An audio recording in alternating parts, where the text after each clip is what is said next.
人間が何を見ているのかに注目しなければ。君たちは何を見ている? I think I'm speaking for everybody when I say that Psycho-Pass is one of the greatest animes of the 2010s. Dare I say it has one of the best antagonists of the 2010s. Hell, all of anime in general. But I want to repeat Makishima's question real quick. What are you watching? The antagonist of Psycho-Pass poses this question to the viewer, and it's a really special moment to me, because it brought the question of free will into the factors of success, and made me redefine what human will actually is. Within the story of Psycho-Pass, the Sibyl system is an AI that's developed to understand humans better than they know themselves.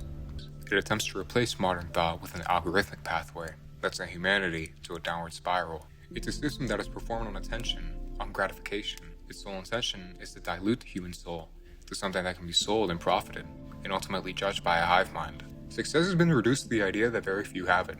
Some are just born with it, and others aren't, and that there's an invisible barrier to it between achieving and not achieving. That those that are successful sell and mislead the desperate. That's the kind of world that the antagonist Shogo Makishima was repulsed by, a world that he even threw away society's concept of morals, just so that the point could be proven. By the way, there might be some spoilers for Psycho-Pass in this video, so I'm giving you guys the warning before we continue. And let me get this straight. Whenever I refer to system in this video, I'm referring to the order of how social media, politics, and economics have tried to indoctrinate people with altered truths. So without further ado, let's continue. Makishima is a very interesting antagonist within its first season, and he brings forth a new perspective on success, and the human will as a whole. He really despises the Sibyl system, because it reduced humanity to mindless sheep, making all choices and relationships feel easily replaceable. He actively sought a genuine connection and meaningful death. His actions are immoral, often violent, but they persist in the message that he wants to portray about free will itself.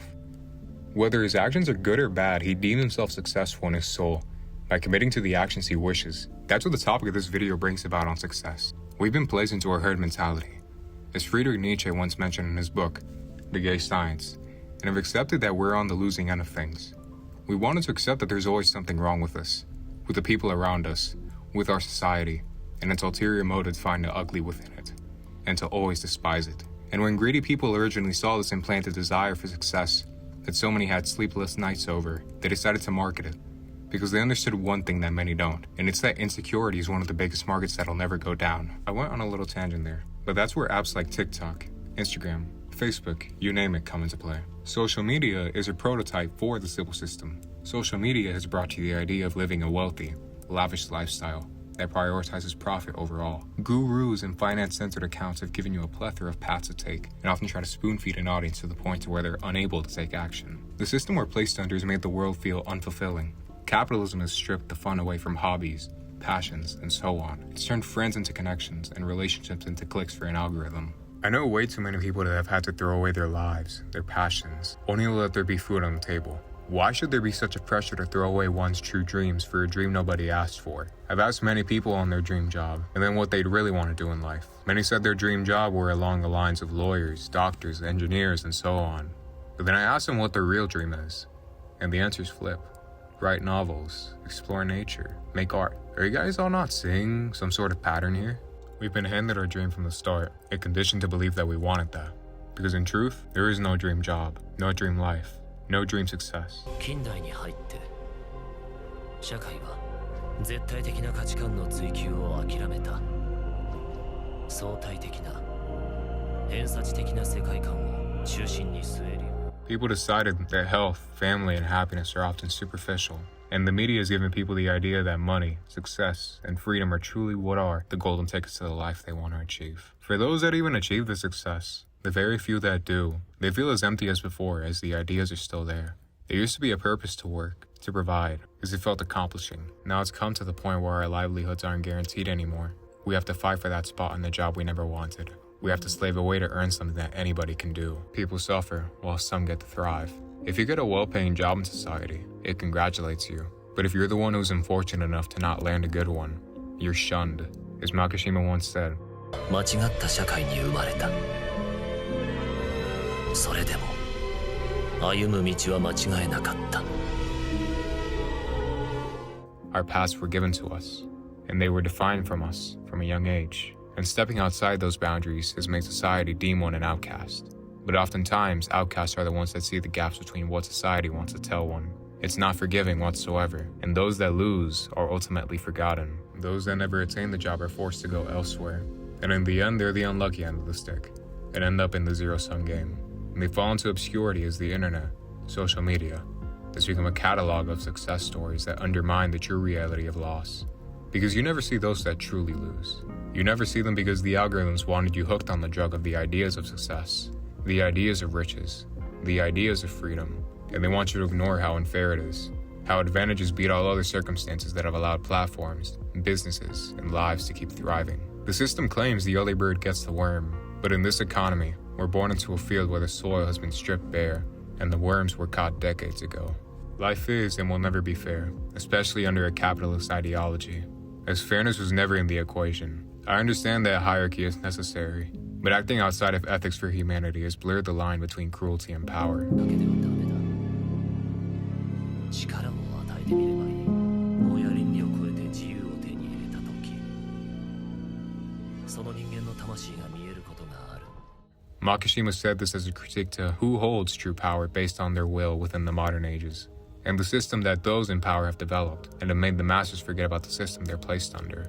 For one to thrive means for one to lose, and those that have used their power to compromise those for irrational purposes, as seen today, are the real darkness that resides within the selfish mindset of the modern systems. I despise when parents, teachers, or peers say it's how the world works. Why should that be the way it goes? However, one thing that Makishima mentions that's worth mentioning is that with power, we gain the will to accomplish for purposes of development of yourself, or the entrapment of those below you, especially with his interaction with Toma in the helicopter. They both had agreeing ideologies that life's value stems entirely from acting upon one's own desire and choices, rather than following a path predetermined for them. Toma wanted Makishima to be a part of it, but agreeing with it would be against Makishima's entire philosophy. They had the brains of hundreds of brilliant minds that formed the Sibyl system, and they labeled Makishima as a candidate, but he refused, as he held contempt for such a unified system, where he wasn't allowed any sort of individuality. That for him was a reality which he couldn't accept, as he saw his mind as finite, not to be placed for a system that judges the lives of others. In retaliation, he crashed the helicopter as a means to show just how far his will can go when wanting to achieve his message. Your soul is defined by the actions and values you commit put together, and without any action, without any will, your soul cannot find a value within itself, which is the ultimate trap within a system that never wanted you to succeed. When you have the will to do nothing, the world has no will to give you anything in return. People have lost the sentiment of doing what's necessary, and wish for somebody else to do it for them. They've allowed their freedom to be taken from them in their head, and have allowed social media and other platforms to convince them that it was taken away a long time ago. And once somebody starts to believe it, when the trap is settled, and they've become a slave to that gratification of ideas, and never once take the first step to consider if they were right or wrong to begin with. Makishima argued that the souls of those who cannot act within their own will and offer it to a higher authority are those who see no value in themselves, spiraling themselves into an endless cycle of content where no matter what you do, if you don't take the first step for yourself, nothing will do it for you. It's better to do one thing and fail than do nothing and have the idea of success linger in your mind. No amount of self-help, finance YouTube channels are going to change your position because people have lost the will to learn things for themselves. That's our big trap. People see those with more money than them as higher authority, as if they hold an esoteric knowledge and base their worth off that. That's the first unconscious trap that people have made that's held them back, made them resent themselves, and have no will to do anything for themselves. There's the saying that it'll trickle down, or that money doesn't buy happiness. But those are simply distractors. Inaction is the catalyst to an unlived life. The fact is, people want to sell you a key in which you'll open your own door, but you never carved it. Using another's advice, which, let's say in the rare cases that it does work, for example, your success has been labeled based on another's method. And when you cling on to that, you never achieve your own autonomy. I'm talking about seeing the naked splendor of people's souls. I want to see our precious lives played out on the stage of the world. But how can our souls be precious if they're not utilized? If we base our lives on Sibyl's oracle and not our own free will, then can our souls have value? How can your success ever amount to any reflection of value when you've diminished your attempts at it as a guide that's been sold to you, And that depends on whether someone has the will or not to take action in the first place. Then what? Your entire stream of income depends on the knowledge of another. You've lived upon the oracle of someone else's database. Well, as they adapt to the growing markets of the future, do you remember the door I mentioned? The reason those that teach you and sell you the key is because they have the adaptability to mold that key into whatever they want. And when you've bought one key, it's soon to have expired. A new door emerges for you, and you buy the next and the next until you have nothing. Doors are layered behind one another, and you must carve a new one each time you have to adapt further.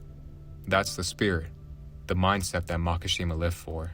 Regarding Makishima, he was a big advocate for Friedrich Nietzsche, and had adored the idea of the Ubermensch, which is an ideal person whom overcomes failure and becomes better than before.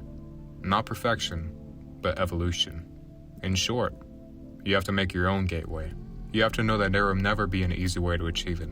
And if you do not have the will, then it is not for your soul. If your soul demands success, abide by it, and never let it go. A lot of what's taught online is repackaged under a new face, and labeled as the sole key to freedom, when the person that watches them are feeding their key, instead of developing their own. Because the truth is, no matter what type of realization is given, they still cling on to the hope that the answer will be sold to them, which will never be true. And I want to offer you a new perspective as well. All the knowledge is out there. Make the right steps, the right searches, and you'll find what's best for you. Everything is already out there, and if you expect a shady course seller to offer you truth that hasn't been already stated online, then you're the primary audience they're selling to. You're the consumer whom they wish to sway, and you keep falling for it, because you're lost. They wish for you to have no autonomy, and see them as the only gateway.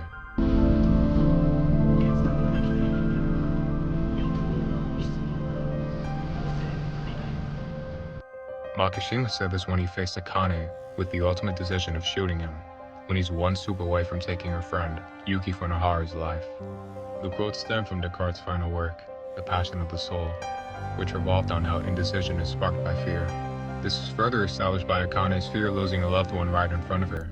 He referenced him because he understood that reality is determined by decision, by thought, relating to another one of Descartes' famous quotes, I think, therefore I am. He acted based on his thoughts.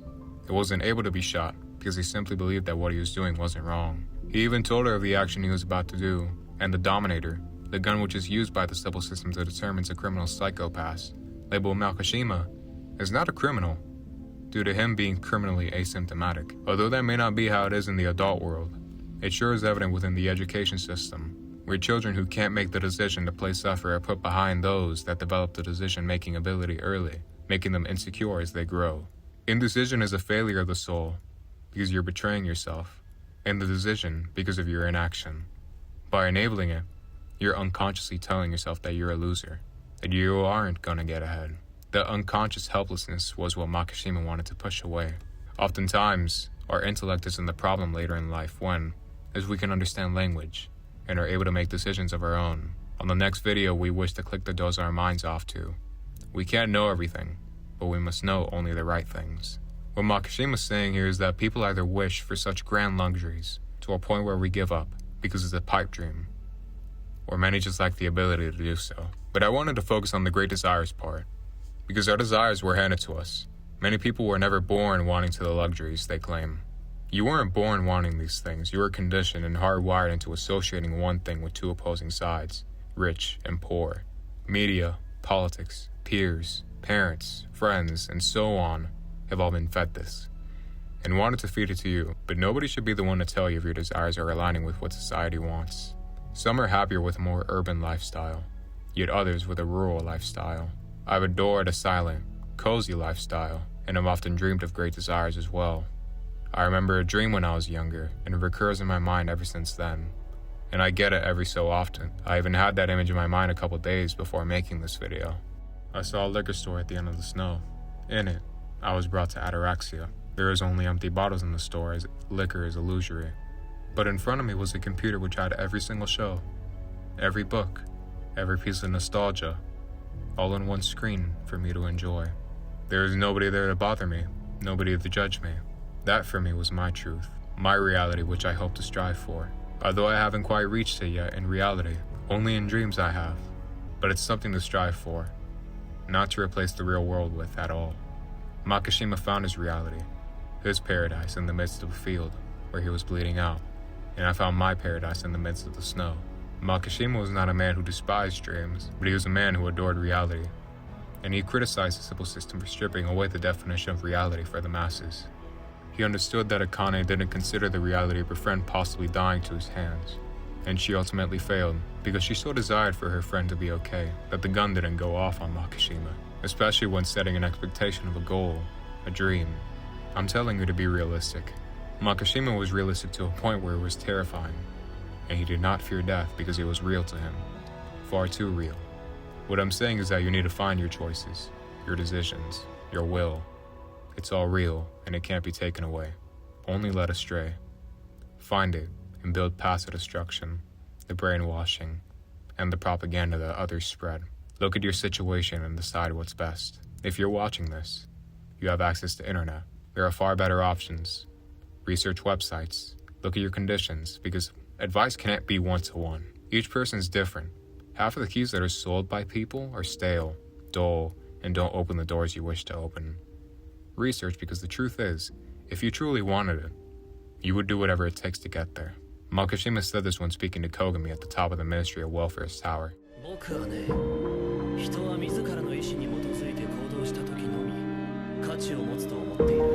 Makishima rejects the Sibyl system because it analyzes and quantifies a human's potential for a crime before they act. Makishima, true human will only exists when a person makes authentic, unpredetermined choice to act. Even if that act is violent or rebellious, that's what he determines as a free soul under his twisted, yet grounded view of the world. He respects Kogami, because by going this far just to take down Makishima, he shows the splendor of his soul to him. He wishes to kill him, and even Makishima respects that, because that would mean compromising his own freedom as an enforcer to become a fugitive. But in a sense, Kogami's intentions of wanting to kill Makishima proved him right. It won't lead him anywhere from where society or authority had told him. He acted based on emotion, human will, and was willing to accept the consequences afterward. Although our system is much less complex than portrayed in the show, it still has the same intentions. Make your own value. Do not create your own values based on the stale value of others. Make yours fresh, as all the answers are within your judgment, not within the teachings of others. Let's say you do manage to find success by blindly following them. What is your ultimate reward? You haven't won. You've just volunteered your brain to the collective machine. You've become a drone that helps perpetuate the trap for the next generation. You are successful, yes, but you're no longer you. True human will is not about finding the most efficient way to climb a pre-made ladder. It's the most terrifying, beautiful act of stepping off the ladder entirely. It's choosing to create, to fail, to struggle, and to live on your own terms. As Makishima said before he passed away,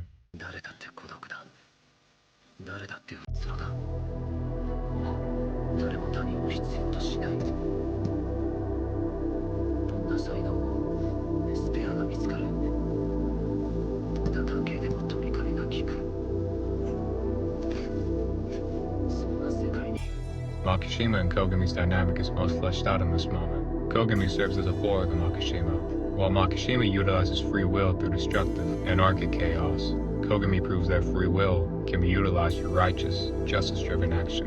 Makishima effectively rejected the Sibyl system to the point of his death, and Kogami was somebody who was placed as an enforcer and risked everything for the moment, as he utilized the Sibyl system for his own gain. He chased Makishima as part of his own will, and when he died, Kogami was empty, as he spent the majority of his life going out against instinct and revenge. The Sibyl system cannot accurately judge Makishima. He wanted to die at the hands of a person who acted entirely out of their own free will and hatred. He's stuck by the notion that when free will is accommodated for, the soul has been let loose from the trains of what others deem as moral or right in a sense. People have used their free will in order to take away others, and the awareness that authority is an illusion. Words from others are an illusion is the exact message that Makishima wanted to spread. Why should you chase their idea of success for yourself? Even if you get nice cars, nice houses, and all the luxuries they dream of, is that really the life you wanted? Or the stigma that they have normalized by the dichotomy between rich and poor?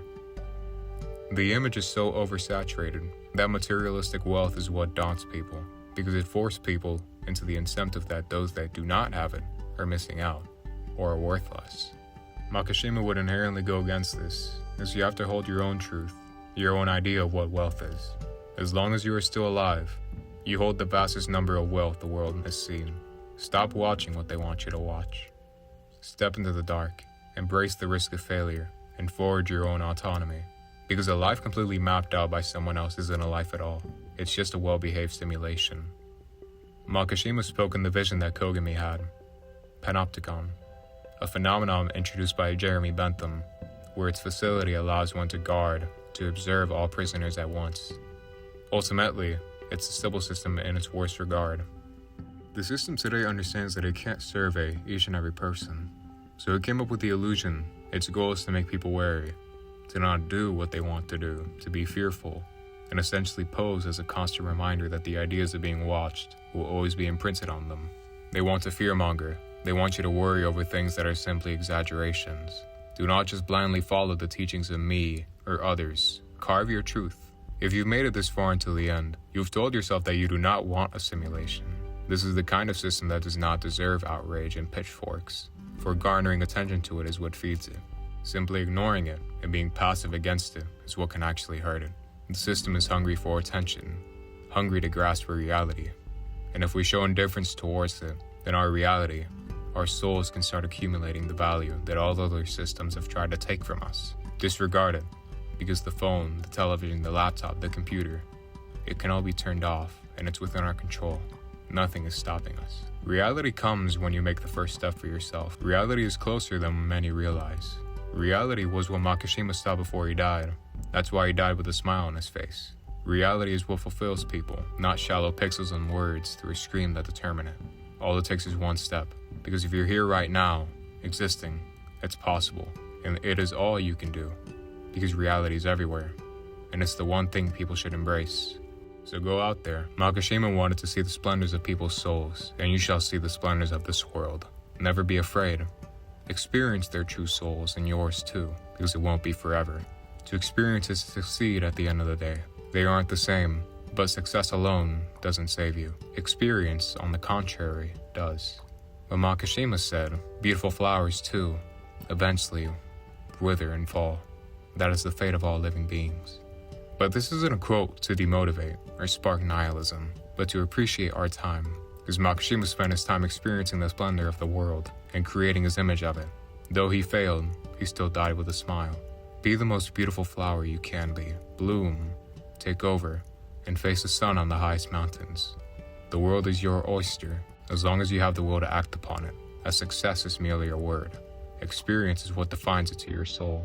So go out there and experience.